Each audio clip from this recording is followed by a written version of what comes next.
Welcome back to the Django Basics series. Today we are going to see how to create a project using Django. So first of all, let's open a command prompt and open VS Code. Before that, we need to activate the environment.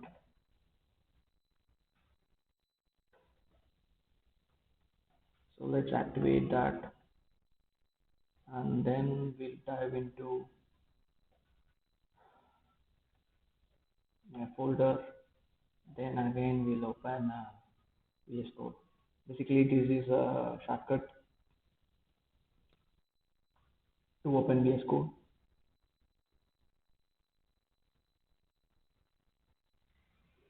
You can see it is opened with Django P6 series in the folder.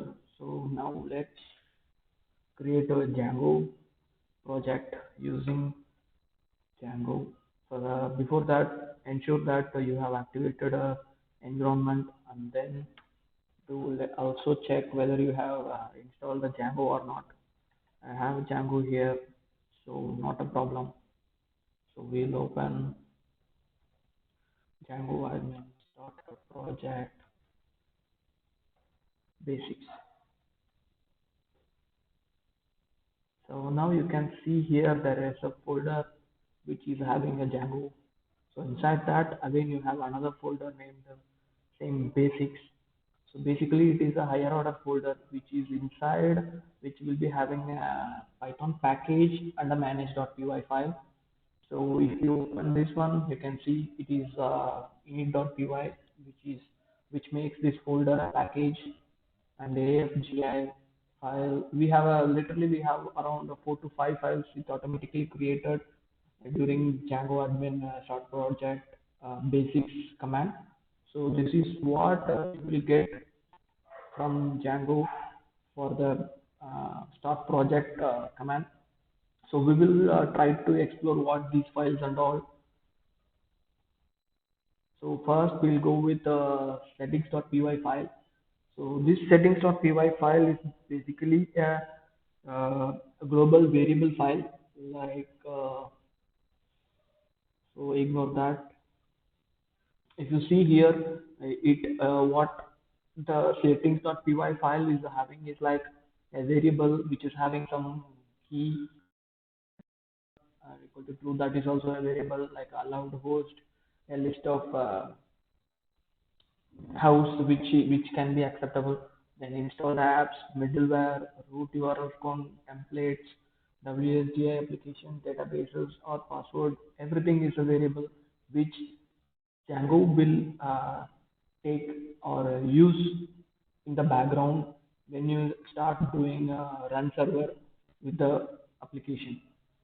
So this is just a file which is having multiple number of variables which Django will take into consideration. So this is a urls.py, urls.py, how you can say, like it is like a table of contents in a book. So this file especially says that what are the URLs you can access from Django from this project.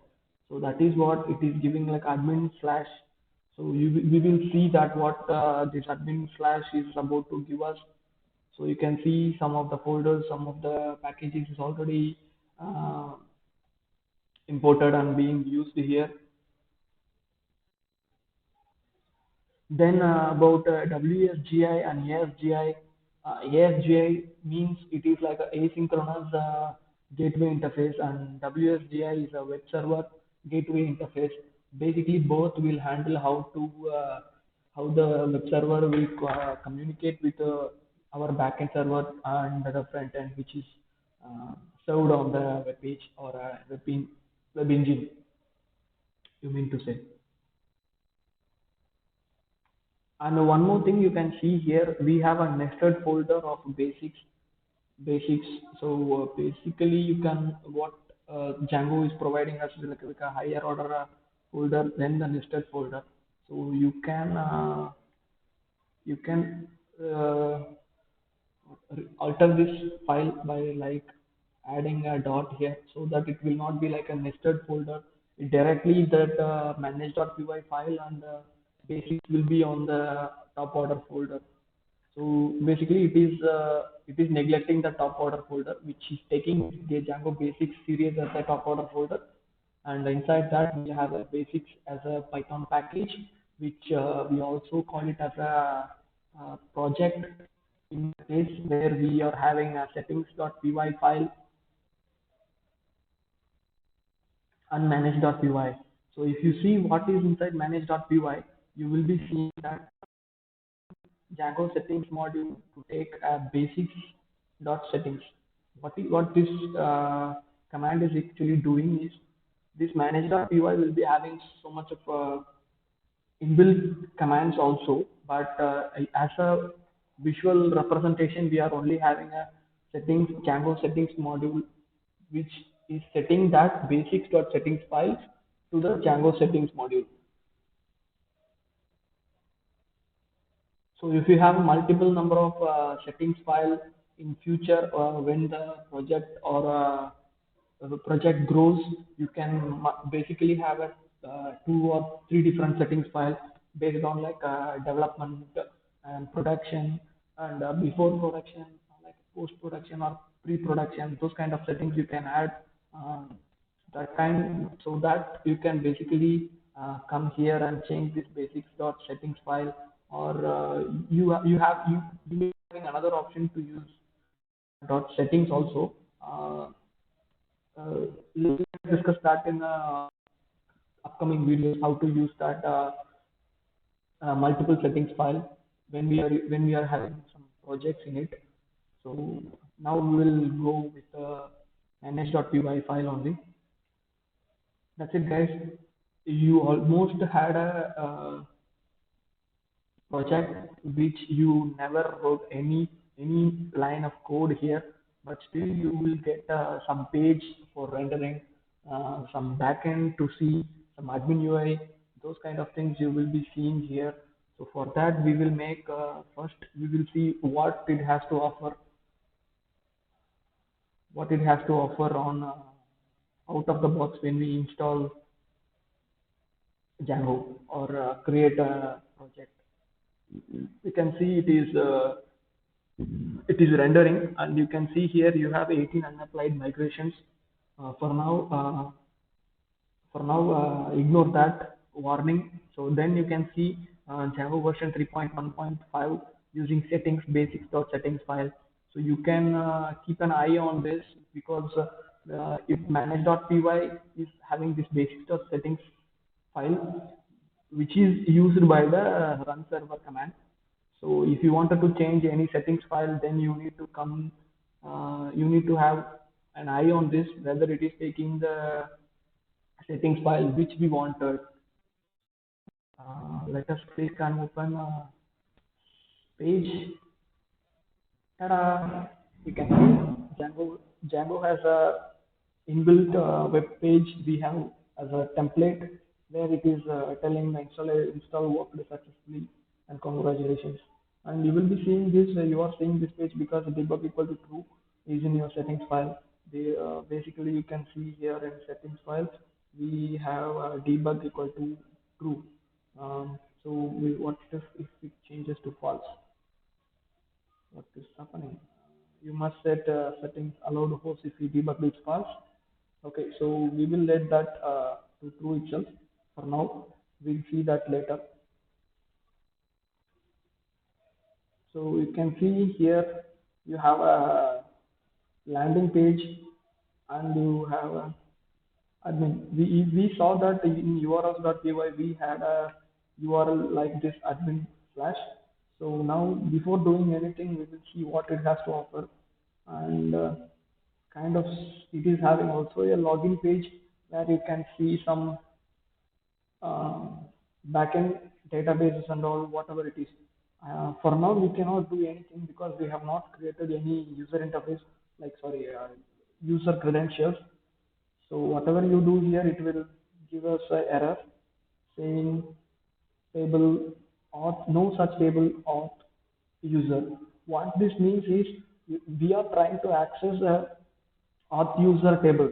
That means in backend we will be having a table which contains the what data of a users, who are all the users can access backend, who are all the access who users who cannot access backend and all. So now what we will do, we'll come back here and we'll try to do make migrations. Make migrations in the sense we are trying to add all the migrations which is necessary on initial. So it is telling no changes detected, but when you do run server command, we were having a error, oh sorry, not an error, it is a warning to say you have 18 unapplied migrations. So basically what migrations will do is it will make Django and database to communicate like with the help of ORM, that is object, I'm sorry, I forgot. Let us see what is it, Django ORM, like object relational mapper, I guess. To be sure, I will check once again. It is ORM. Yes, object relational mapper. What it does is actually it converts the Python based commands to a SQL command. You can say something like that. So what we will do, we saw what is make migration. So now we will see what is migrate. Before that, we will see what may show migrations. What are all the things we have on initial, like see, but we have not done anything in the code, but already we have something like some table. Consider this as like a table name, and these things are like what are all the things it should have in these files. So now we will do migrate and directly we will see that in admin.py file. You can see, wait, I will show you that it takes content types. See, you can have a content type initial and then admin, where is admin? Admin, you are having these things. And then again, you have a content types, auth, you have a 12 different migrations in auth, then again you have a sessions in again. So where these things are coming from, you should know that also, right? So that is coming from settings.py file in installed apps. If you see here, it is telling django.contrib. These are all things which is defaultly offered by Django. And if you see admin, auth, content types, sessions, messages, and static files. So these things, these static files and messages, everything is coming from default page, default file, I mean to say. You can see content types is present here, auth is there, admin is there, not admin, here it is there. Then what you have sessions. What sessions is directly means, it is like a user authentication model where it will generate a token for a user and it will save in the cookies. Now we will create a user where we can go and see our admin interface. I will take geek here, email address geek@gmail.com. We will do the original mail ID. Gokul the geek. Come on, guys. I will put a password as geek. So my name, I have applied only 4 letters of password. So it is telling me to enter 8 letters at least. But for now, we will bypass it just to see what it is having. You can see it is already created one SQLite file for us. Again, we will run the server. Now it is not showing any errors or a warning to say. Now let us go and refresh this. So username is geek and password is geek. Yeah, never. Okay, if you go and see, we have a default user interface which is offered by Django. So here it is a group or authentication and authorization. So in groups, nothing was there. So in users, you will be able to see yeah, username, email address, first name and last name, those things. But only few things are required for now. That's why we were not seeing this first name, last name, and all in the terminal while creating super user. We can see whether this user is active or not, whether he is admin or not. Here it is saying staff status. It is a super status. It is super user. It means whether they will be able to add any number of anything in the backend or not. If they were a staff, they only can see those things, and in groups you can see whether what are all the things they can add. Um, you can give such particular permissions for a certain number of groups. So if you create a new group here, so like I will so we will see that in later days. So you saw the power of Django, what Django has to offer on out of box when we install a Django. We didn't do any line of code on Django project or project lines, but still we were able to see this much things on Django. So still we are having so much things to cover. So for this video, we will wind up this video and we'll do some more things. We like creating an application on what are all the files will be created during apps, and how to create a model like this, and how to register those things, and how to view something on the front end page when we do like this. Now instead of admin, this page is available, right? So we will replace this page with some other things in the next video. So stay tuned. Uh, if you have not subscribed to the channel, please subscribe and put a like button and press the notification button to make sure not you will not be missing any videos upcoming. Thank you.